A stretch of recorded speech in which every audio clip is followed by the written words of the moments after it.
محمد و اہل بیت محمد کے صدقے میں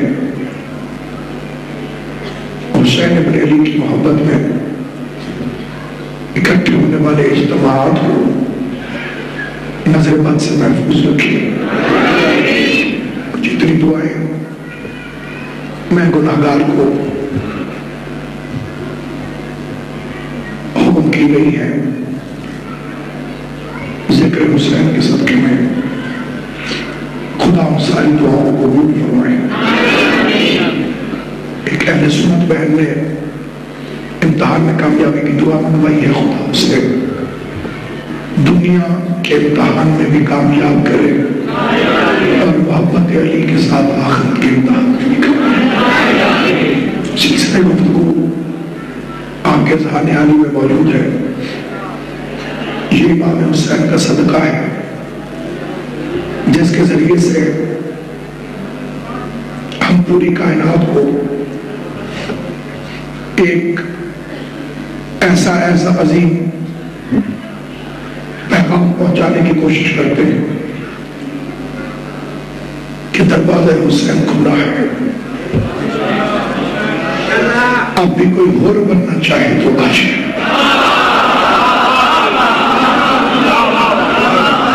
یہ کفر نہیں ہے، کفر حجروں میں چھپایا جاتا ہے، لاؤڈ اسپیکر پر بیان نہیں کیا جاتا ہے. اور دنیا کو علی کی محبت کی قیمت کا پتہ مرنے کے بعد تو چلنا ہی ہے. ہم زندگی میں ایک کوشش کرتے ہیں پیغام کو پہنچانے کی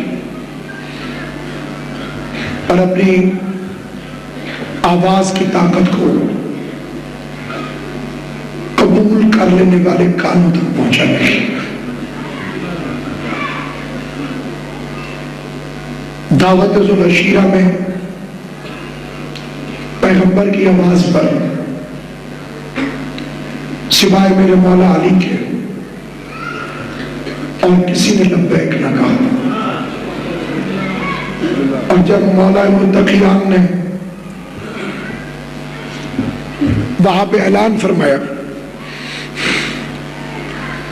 کہ میں آپ کی مدد کروں گا، تو پیغمبر نے وعدہ کیا انت ولی و وصی و خلیفتی، تو ہی میرا ولی ہے، تو ہی میرا وصی ہے، تو ہی میرا خلیفہ ہے.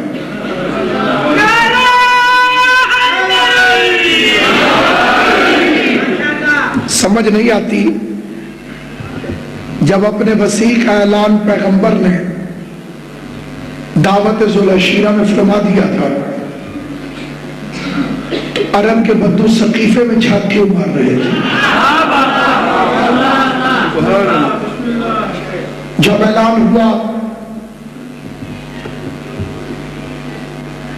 تو ایک مرتبہ کافروں کے دل میں بغض علی کا بیج بڑھ گیا اور ہر ایک کے دل میں اور زبان پر یہ فکرہ تھا کہ اگر علی نہ اٹھتا تو اس کی حمایت کوئی نہ کرتا. پھر کافروں کے بچے نے اکٹھے ہو کر جب رسول پہ حملہ کیا پھر یہی علی سامنے آ گیا اور اس نے رسول کو بچا لیا. پھر کافروں کے اندر جو بغض علی تھا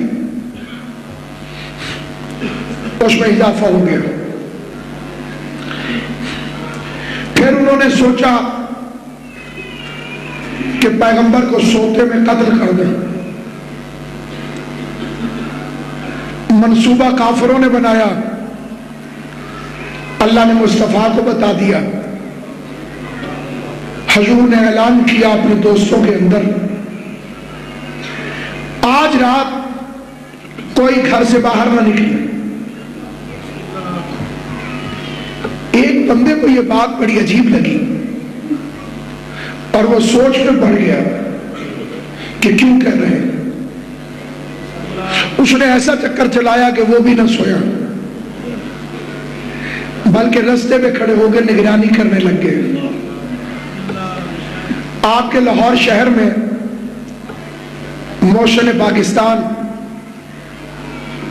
بلکہ موشن مسلمانان ہند، عاشق اہل بیت، غلام پنج تن حضرت قائد اعظم محمد علی جناح نے ایک مقدمہ جیتا تھا، مسجد کا مقدمہ، شب بھر والی مسجد.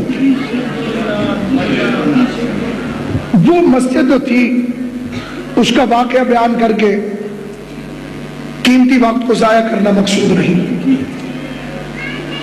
کوئی ایسی ضرورت آ پڑی کہ ہندوؤں سے بچ بچا کر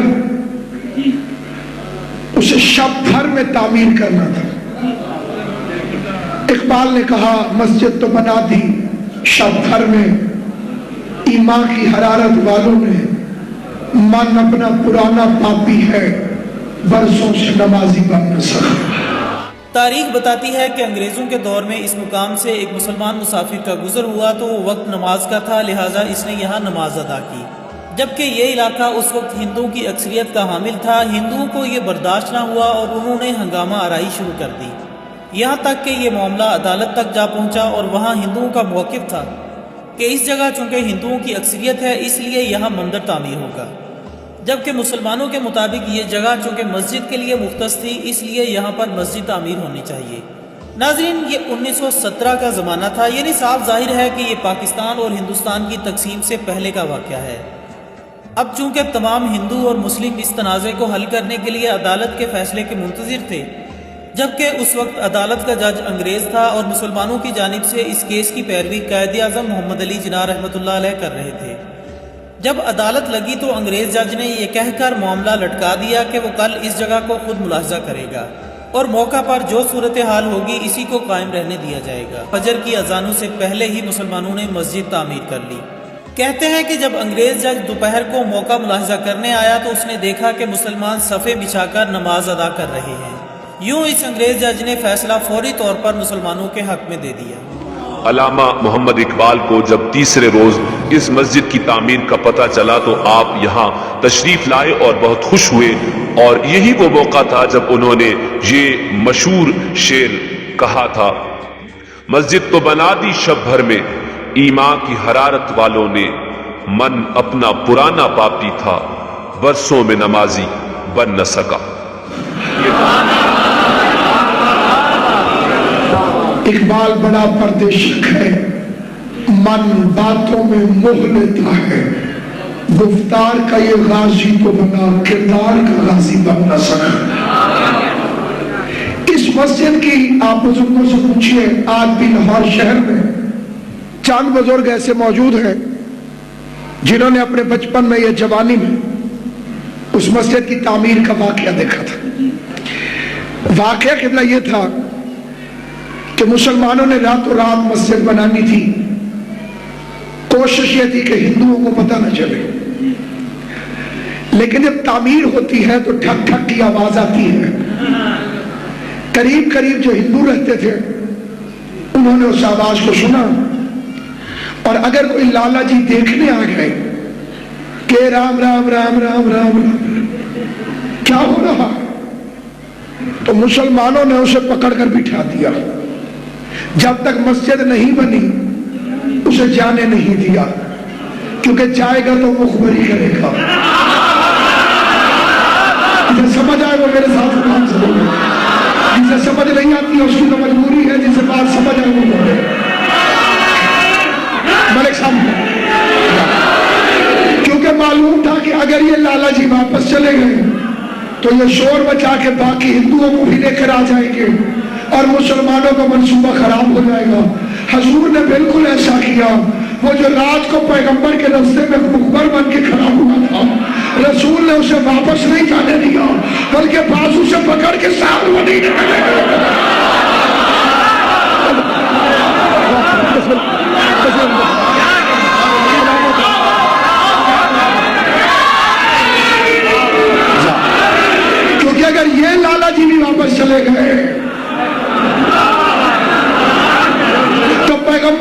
ہجرت کا منصوبہ ناکام ہو جائے گا۔ ہجرت اس لیے رسول فرما رہے تھے تاکہ پیغام کی حفاظت ہو سکے۔ اور آمنہ کے چاند نے حیدر کرار کو بلایا اور بلا کے فرمایا یا علی خطرہ ہے، میرے بستر میں سو جاؤ۔ علی نے فرمایا کیا میرے سونے سے آپ کی جان بچ جائے گی؟ پیغمبر کا جواب سنیے گا۔ پیغمبر نے فرمایا اب یہ جواب یقیناً میری خواہش ہے کہ سب کو سمجھ آئے۔ پیغمبر نے فرمایا ہاں یا علی میری جان بچ جائے گی اگر آج تم میں بن کر سو جاؤ۔ توجہ ہے یا نہیں ہے؟ اگر آج تم میں بن کر سو جاؤ، بس وہ بن کے سو گیا اور قبلہ وہ سویا جو پہلے کبھی نہیں سویا تھا، اور سویا تو اللہ اور نبی کے منصوبے سے سویا، کیونکہ علی نے کہا تھا کہ اے سورج گواہ رہنا تو نے علی کو کبھی سوتے ہوئے نہیں دیکھا۔ علی نہ سوتا تو نصیریوں کی دلیلوں میں اضافہ ہو جاتا، کیونکہ قرآن میں اللہ نے کہا تھا لا تأخذہ سنۃ ولا نوم، مجھے نیند نہیں آتی۔